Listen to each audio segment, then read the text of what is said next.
चलिए दोस्तों, नमस्कार। आज का जो आपको वीडियो दिया जा रहा है वो उत्तरी दक्षिणी कॉरिडोर और पश्चिमी पूर्वी कॉरिडोर का ये आपको वीडियो दिया जा रहा है। तो ये जो कॉरिडोर हैं वो national highway authority of India के अंतर्गत आते हैं।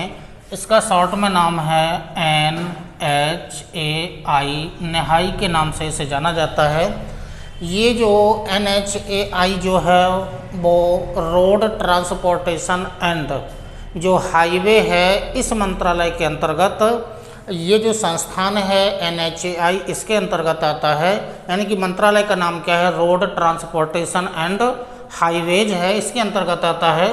तो ये देखिएगा, पहली जानकारी ले लेते हैं। उत्तरी दक्षिणी जो कॉरिडोर है इसके बारे में पहले आपको जानकारी दे रहे हैं, उत्तरी दक्षिणी कॉरिडोर के बारे में। तो जो उत्तरी दक्षिणी कॉरिडोर है इसकी जो लंबाई है वो 4000 किलोमीटर है। उत्तरी दक्षिणी कॉरिडोर की लंबाई 4000 किलोमीटर है, जिसका प्रारंभ श्रीनगर से होता है और जो दक्षिणी बिंदु है कन्याकुमारी वहाँ तक जाता है। एक बिंदु और है कोच्चि तक जाता है, दोनों बिंदु बन सकते हैं दक्षिणी। तो इसकी जो लंबाई है वो 4000 किलोमीटर है। अब ये जो उत्तरी दक्षिणी कॉरिडोर है ये नेशनल हाईवे यानी कि जो राष्ट्रीय राजमार्ग हैं उनके लिए काटता है। तो कौन कौन से राष्ट्रीय मार्ग हैं जिनको उत्तरी दक्षिणी कॉरिडोर जंक्शन बनाता है, तो यहाँ पर लिस्ट देख लीजिएगा। नंबर 1 नेशनल हाईवे नंबर 1, 2, 3, 75 यानी कि 75, 26, 7 और 47 ये हाईवे हैं जिनसे उत्तरी दक्षिणी कॉरिडोर जंक्शन बनाता है। इसके अलावा आइएगा, सबसे इम्पोर्टेंट यहाँ से प्रश्न बनने की ज़्यादा संभावना होगी। जो उत्तरी दक्षिणी कॉरिडोर है ये कुल मिलाकर के 13 राज्यों से होकर के जाता है, कुल 13 राज्यों से होकर के जाता है।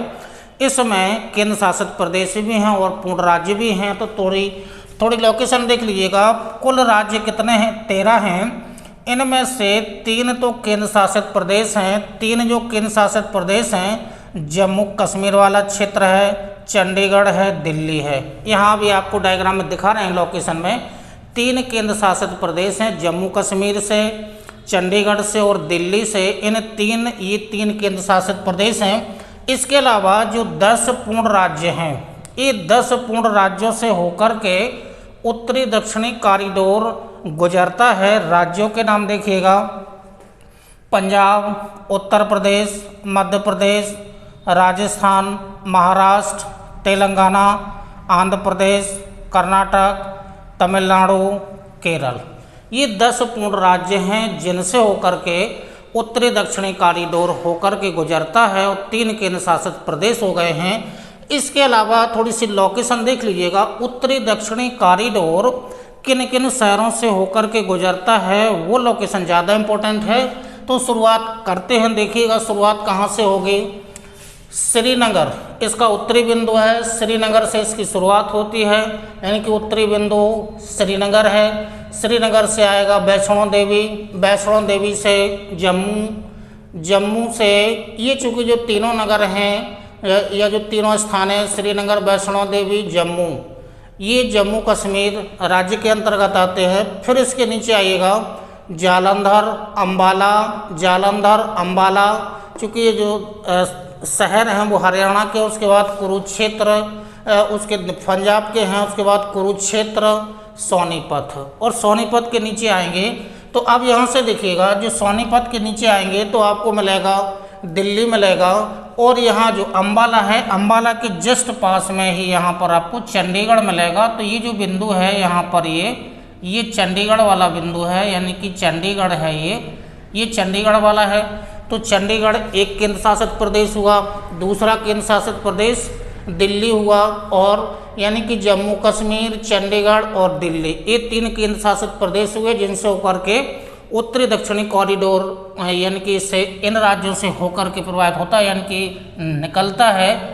अब सोनीपत के बाद दिल्ली के बाद आइएगा तो उत्तर प्रदेश के जो 2 शहर हैं, एक तो मथुरा है, फिर मथुरा के बाद आगरा। आगरा के बाद अब आइएगा, ये मध्य प्रदेश का शहर होगा ग्वालियर, और ये जो उत्तर प्रदेश का ज़िला होगा झांसी। और ये ज़्यादा इम्पोर्टेंट है, यानी कि जो उत्तरी और दक्षिणी कॉरिडोर का उत्तरी दक्षिणी कॉरिडोर, पश्चिमी पूर्वी कॉरिडोर का जहाँ पर मिलन बिंदु होता है वो शहर कौन सा है? वो शहर झांसी शहर है। तो ये उत्तरी कॉरिडोर है, यानी कि उत्तरी दक्षिणी कॉरिडोर है, ये पूर्वी पश्चिमी कॉरिडोर है। मिल कहाँ रहे हैं? झांसी में जंक्शन बनाते हैं। झांसी के बाद अब जो उत्तरी दक्षिणी कॉरिडोर है आगे बढ़ेगा सागर से लखनादौन, नागपुर के आगे अब जाएंगे तो निजामाबाद, हैदराबाद, सिकंदराबाद, महबूबनगर, करनूल, अनंतपुर, और अनंतपुर से सीधे पहुंच जाता है बेंगलुरु, यानी कि कर्नाटक में। अब बेंगलुरु के बाद आएगा हुसूर, कृष्णागिरी, सलेम। और जो सलेम जो जंक्शन है, यहाँ से जो उत्तरी और दक्षिणी कॉरिडोर है वो दो भागों में बट जाता है।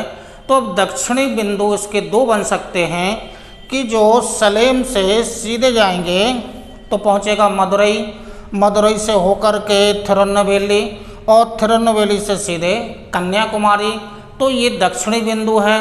उत्तरी दक्षिणी कॉरिडोर का जो श्रीनगर से शुरू होता है और कन्याकुमारी तक जाता है, तो या तो इसका दक्षिणी बिंदु कन्याकुमारी बन सकता है, या फिर सलेम से ये दो भागों में बट जाता है। सलेम से पहुंचेगा कोयम्बटूर से बैपोर जो केरल में है, फिर उसके बाद त्रिशूर यानी कि त्रिचूर, और त्रिचूर के बाद कोच्चि। ये कोच्चि भी इसका दक्षिणी बिंदु बन सकता है। तो एग्जाम में कैसे प्रश्न पूछा जा रहा है, ऑप्शन कौन कौन से दिए जा रहे हैं? कन्याकुमारी दिया गया है या कोच्चि दिया गया है? दो में से निश्चित है कोई एक देगा, या दोनों ऑप्शन दिए गए हैं तो कन्याकुमारी इसका दक्षिणी छोर माना जाएगा। तो ये किसके बारे में जानकारी है? जो उत्तरी दक्षिणी कॉरिडोर था, कौन कौन से शहर हैं, कितने राज्यों से होकर के गुजरता है, और कितने केंद्र शासित प्रदेश हैं, ये लोकेशन आपको यहाँ पर दिखा दी गई है। अब आइएगा, जो पश्चिमी और पूर्वी जो कॉरिडोर है, पश्चिमी जो पूर्वी कॉरिडोर है यानी कि ईस्ट वेस्ट कॉरिडोर है, इसकी जो कुल लंबाई है वो 3300 किलोमीटर है। शुरुआत कहाँ से होती है? अब चाहे शुरुआत सिलचर से कर लीजिएगा जो त्रिपुरा का शहर है, चाहे शुरुआत गुजरात के पोरबंदर से कर लीजिएगा, दोनों छोर के बिंदु हैं। तो शुरुआत करते हैं गुजरात के पोरबंदर नामक शहर से। अब जो पोरबंदर नामक जो शहर है जो तट के समीप है, तो पोरबंदर से शुरू होता है। पोरबंदर से शुरू होगा तो आगे जो इतने आपको शहर दिखाए जा रहे हैं ये गुजरात राज्य के हैं पालनपुर तक। तो पोरबंदर से राजकोट से गांधीनगर, और गांधीनगर से जाएगा एक समाखाली नाम का एक शहर है। समाखाली नाम का एक शहर है जो कांडला नाम का बंदरगाह है, उसी के जस्ट पास में है। तो इनकी कांडला बंदरगाह या जो उसका नया नाम है पंडित दीनदयाल उपाध्याय करके उसका जो नया नाम दिया गया है, वहाँ तक जो पूर्वी पश्चिमी कॉरिडोर है वहाँ तक नहीं जाता है, वहाँ से हाईवे के माध्यम से कांडला बंदरगाह को जोड़ दिया गया है। तो समाखाली से आगे बढ़ेंगे तो पालनपुर। अब पालनपुर से आगे बढ़ेंगे तो राजस्थान राज्य में पहुँचेंगे।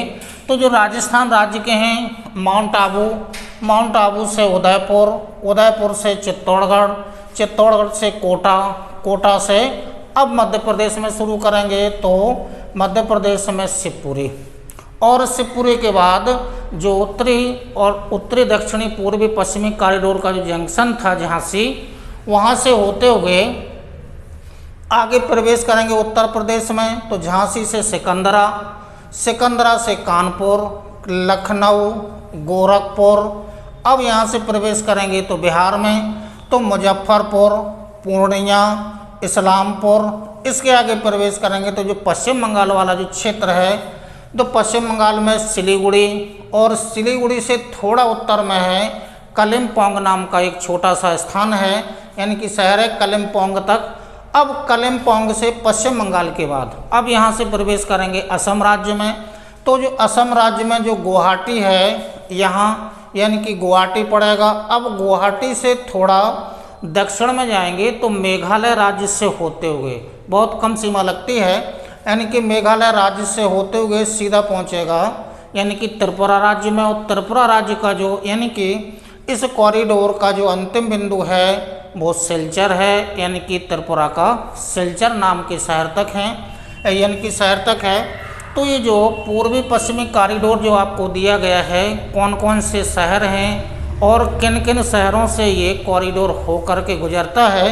अब आइएगा, तो लंबाई तो 3300 किलोमीटर है ही। इसके अलावा देखिएगा जो इसके जंक्शन होते हैं किन किन नेशनल हाईवे से यानी कि मिल कर के जाता है ये, तो 54, 36, 37, 31, 317, 57, 28, 25, 76, 14, 15, 41 ये नेशनल हाईवे हैं जिनसे पश्चिमी और पूर्वी जो कॉरिडोर है ये जंक्शन बनाता है। इसके अलावा सबसे इम्पोर्टेंट ये है कि जो पूर्वी पश्चिमी कॉरिडोर है कितने राज्यों से होकर के गुजरता है, कौन कौन से वो राज्य हैं। तो राज्य जो हैं वो 9 हैं।